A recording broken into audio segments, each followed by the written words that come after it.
22వ తారీఖున రామాలయం ప్రారంభోత్సవం జరుగుతుంది. ఎక్కడ?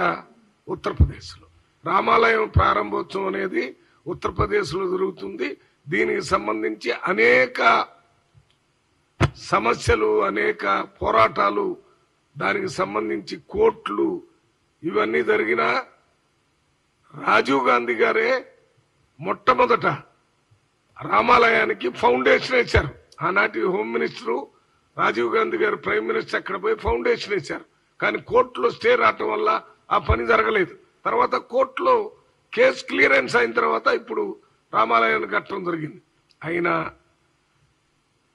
ఈ కిషన్ రెడ్డి గారు మన బీజేపీ అధ్యక్షుడు, అక్కడ నడ్డా గారు ఆ స్టేట్మెంట్ ఇస్తే ఈ కిషన్ రెడ్డి గారు నేనెందుకు కూకోవాలని ఆయన ఒక పెద్ద స్టేట్మెంట్.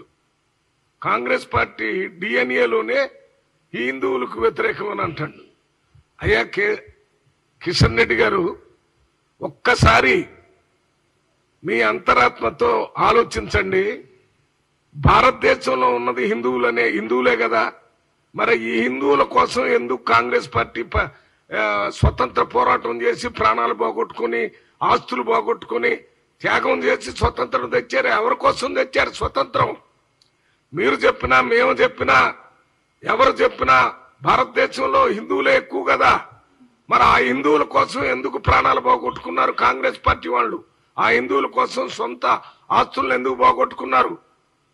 అది సకల జనులకి స్వేచ్ఛ స్వతంత్రాలు రావాలనే కాంగ్రెస్ పార్టీ పోరాటం చేసి ప్రాణాలు అర్పించి దేశ స్వతంత్రం. అందులో హిందువులే మెజారిటీ. డిఎన్ఏలో హిందువులకు వ్యతిరేకమైతే స్వతంత్ర పోరాటం మీరు చేశారా? అసలు మీ పార్టీ ఉందా? ఏదో ఒక పేరుతో ఉంటే ఆ పార్టీ కూడా కాంగ్రెస్ మన స్వతంత్ర పోరాటంలో పాల్గొనకపోగా వాళ్ళకి బ్రిటిష్ వాళ్ళకి లొంగిపోయినటువంటి కొన్ని కొన్ని సంస్థలు ఉన్నాయి అంతే. మొత్తం కాంగ్రెస్ పార్టీ.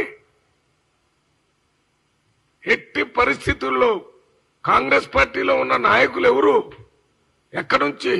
మొత్తం భారతదేశ ప్రజల యొక్క పరిపాలన చేయడానికే కాంగ్రెస్ పార్టీ పుట్టింది. స్వతంత్రం దాటానికే కాంగ్రెస్ పార్టీ పుట్టింది. తర్వాత సర్వజనులకి అనుకూలంగా పరిపాలన అందించాలనే కాంగ్రెస్ పార్టీని ఇందాక చెప్పినట్టు ప్రధానమంత్రులు అందరూ పనిచేశారు. 2 ప్రధానమంత్రులు ప్రాణాలు అర్పించారు.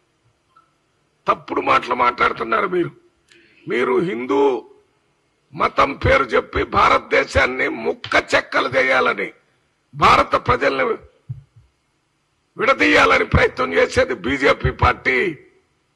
హిందువులందరికీ పూర్తిగా అర్థమవుతుంది.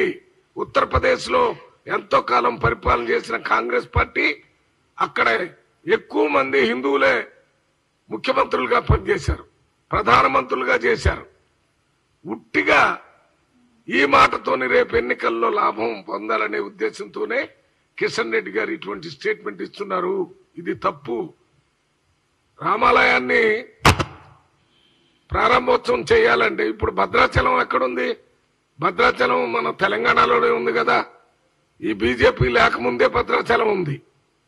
అక్కడికి హిందువులు, కాంగ్రెస్ పార్టీ నాయకులు, ముఖ్యమంత్రులు అంతా అక్కడ పోయి దానికోసం దేవుడి దగ్గర పోయేటటువంటి కార్యక్రమం చేస్తున్నారు.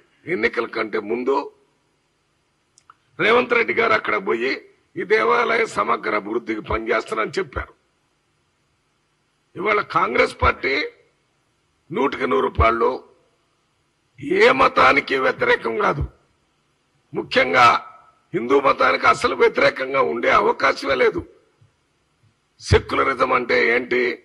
ఒక మతాన్ని వ్యతిరేకించి ఇంకో మతాన్ని ప్రేమించమని కాదు. మీ మతాన్ని మీరు ప్రేమిస్తూ ఇతరుల్ని వాళ్ళ మతాన్ని వాళ్ళు ప్రేమించుకునేటట్టుగా చూడాలి.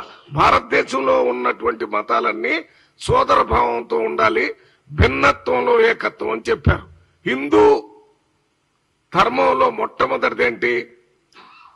వసుదైక కుటుంబం అనే మాట భారత ప్రపంచానికి చెప్పిందే హిందూ. భారతదేశంలో ఉన్న వాళ్ళే వసుదైక కుటుంబం అన్నారు. వసుదైక కుటుంబం అంటే మొత్తం ప్రపంచంలో ఉన్న ప్రజలందరూ ఒక కుటుంబం లాగా బతకాలని చెప్పారు. అంతేకాకుండా ఎప్పుడు కూడా ద్వేషించేటటువంటి మాట హిందూ ధర్మంలో ఎక్కడా లేదు.